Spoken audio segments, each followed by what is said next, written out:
So as a CS major, I must ask this. Last class, you mentioned that programming is about the worst job for a potential writer because it exercises the same muscles.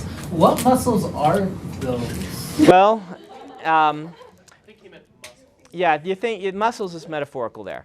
Now this may not, nothing holds 100% true. I'm eating my sucker, by the way, so neener. You guys eat in my class, I let you, so. Plus, this has been sitting in my box for 8 months, feeling forlorn. This may not hold for you. Most programmers I know, like most writers, they can write creative stuff for a certain amount of time, and then they feel mentally exhausted and have trouble writing further that day. And your personal threshold may be different. Have used the metaphor of the well. You draw the water out, and then if you wait, the water actually rises back again. It has to seep through from the water table. The same thing happens to a lot of people I know who code. They spend all day doing the coding. It's a creative endeavor that is very similar to writing, and they get home and find themselves mentally taxed and fatigued. That's why. Okay. Most programmers I know who want to write suggest writing in the morning before you go to work. But yeah. Give your employer your lowered water table.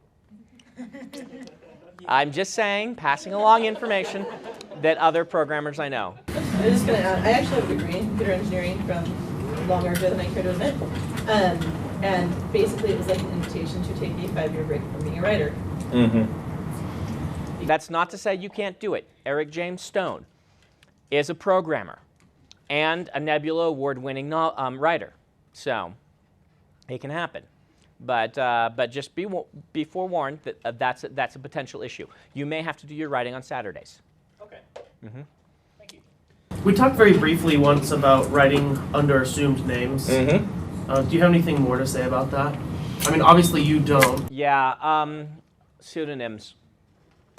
Dave Wolverton picked his pseudonym from where the book would be placed on the majority of bookshelves. He said, W is at the bottom. I want to be at eye level. He shares a study where, percentage of people who are more likely to buy their favorite soup, if it's down 3 rows, they're more likely to buy the one they don't like as much because it's right there in front of them.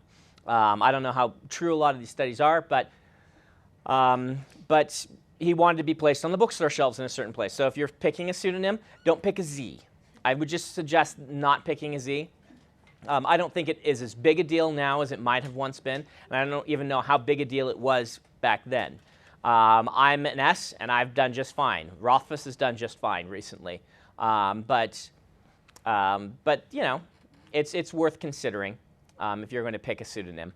A lot of the people who pick pseudonyms generally pick one bland name and one interesting name. Meaning you'll be like Jack or Jim or John and then interesting last name, or vice versa. So that the name isn't too weird sounding, but also has something memorable about it. Again, I don't know how legit that is, but it's advice I've heard. Yeah. A follow-up question: Mm-hmm. How easily, for someone who writes under a pseudonym, mm-hmm. Is it ever really anonymous, or is that something that's easily traced back to that person? I mean, if you work really hard to keep the secret and you have a good reason to, it can be kept for a few years. But the fact that, basically nobody can do it and nobody really wants to. If you're a new writer, there's no reason to. I mean, the reason to is to separate your writing life from your real life, but they'll find out who you are if they really want to. Too many people know, generally. So you could just be a hermit like Thomas Pynchon. Mm-hmm. That's something that concerns you. Yeah. Can I ask a follow-up to the pseudonym question? Because if I ever write and publish something, it can be very detrimental to my academic life. Yeah, and that's a good reason to use a pseudonym. A lot of people in academia do that. Specifically, and it's more than, it's just you don't want people Googling you who want to find your novels and finding your boring academic treatise. They're going to find your home address if they want it. You can't stop them from finding your home address. Just deal with that. If someone wants to murder you, you can't, if you Google me, you can find it. It's like I own a business, small business owner. It's a matter of public record. You can't hide it. Not on the not from the internet era. I mean, Harriet tried very hard to hide the location of Robert Jordan's grave, and it's all over the internet. And that's his grave, which you would think would be a pretty hard thing to find. If you know, it's not like it's registered anywhere, but everybody knows. So, yeah, the internet detectives are really good. Maybe you're better than them, but I think you just deal with these sorts of things. Yeah, academic. You don't want people finding your boring academic treatise if they're looking for your novels, and vice versa. If you are looking to get tenure, you don't want them to Google you and just find all of your novels, which you should be upfront that you're writing them, I would think. But you want your careers in that case probably to be separate enough that people can find what they want to find. I wouldn't hide from your department or administration that you write novels. Don't be ashamed of it. But separating the two lives is a legit thing to do, particularly because you generally write so much in academia. The division works as an advantage on both sides. If you do pick a pseudonym, one thing to do, Dave suggested this, is pick the same first name also. He's David Farland and Dave Wolverton, because then when someone calls asking for Dave, it doesn't matter, people always know what to call him. Robin Hobb, no one knows what to call Robin Hobb, right? Because everyone knows she's Megan Lindholm, but they also know that that's a pseudonym and so it's like, what name does she actually go by? Nobody knows. She answers to them all, as I understand, but, it's always weird to be like, hi, Robin, Megan / other person, But it's worked very well for her because she wanted an androgynous first name because she was writing first-person male perspective, and she wanted the book to be, people who pick it up not know if a man or a woman wrote it. On that note, especially if you're writing for younger readers' boys, it's important that you are give a girly name. Yep, it is, which is why we see things like J.K. Rowling. So I don't know how strong the conventional wisdom is on that, but the conventional wisdom is that an androgynous first name is helpful for younger readers. Again, I don't know how big a deal it is, but Hunger Games, what was her name? Suzanne, yeah. She did just fine as Suzanne Collins, and boys read a lot of those books. So, all right. Other questions? There was something over here, I thought. Oh, yeah. Just fast follow-up question to that. Mm-hmm. Would you use separate names if you had two separate writing careers? That's a matter of choice on your part. Half the authors say yes, half say no. If they are the argument for, let's do the argument for. The argument for is that if you're in two different genres and they sell to two distinctly different groups of people, but have different sales expectations, the one can influence the other. Dave explained it this way. Fantasy outsells science fiction. He did not want the buyers looking at his last book and saying, what did his last book sell, and basing his fantasy orders on that. The counter-argument is the buyers are usually more savvy than that and know that a certain series or genre sell different expectations, and the sales force should be able to handle that. That's the should.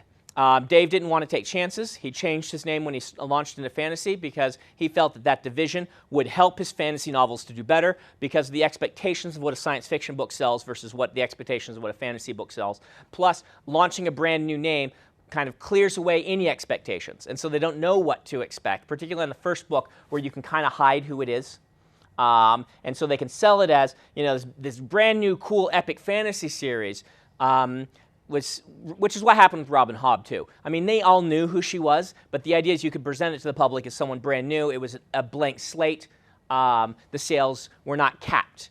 And sales are never capped, but there's this sense that if you know what an author has been selling, you probably know what they're going to sell, generally. And so that's a reason for it. People do the same things, switching between YA and adult, having two names. I talked about this with my editors and agent, my editor and my agent, and both of them thought it was ludicrous. They said the buyers are better than that. They know that certain genres outsell other genres. It's all about what the sales team is able to, and you lose the cross promotion of people picking up your children's books because they like your adult books, or vice versa.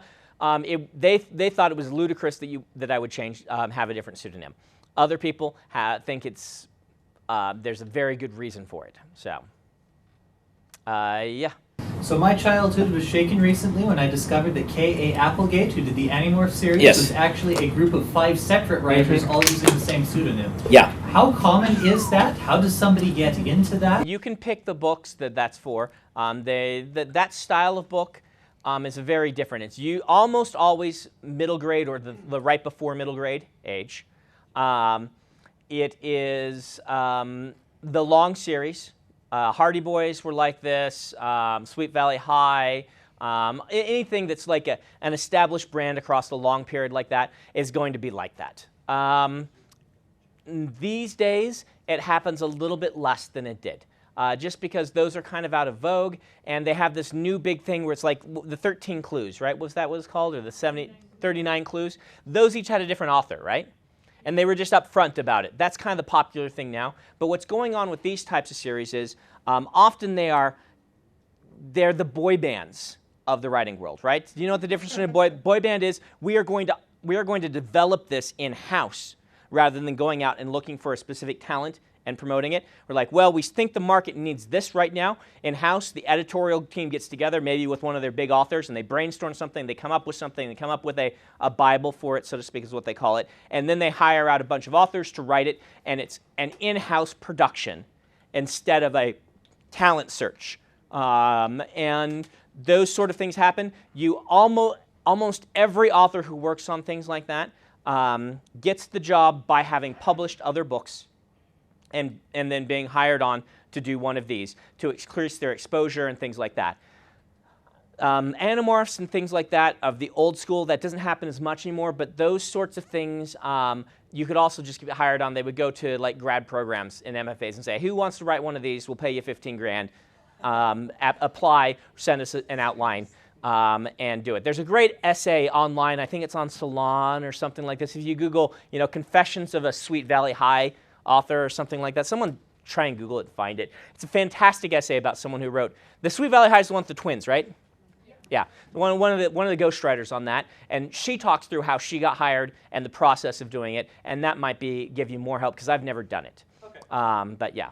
So the in-house production that you're talking about, would that be something like Wild Cards? Wild Cards is its own special beast. That's one of George R. R. Martin's babies. Right. And Wild Cards, you would have to ask him if it was an in-house thing. I think like Thieves' World was pitched this way, and Wild Cards probably was, but nowadays Wild Cards is convince George R. R. Martin that you can do it, right. And you get to join his club and be in the Wild Cards.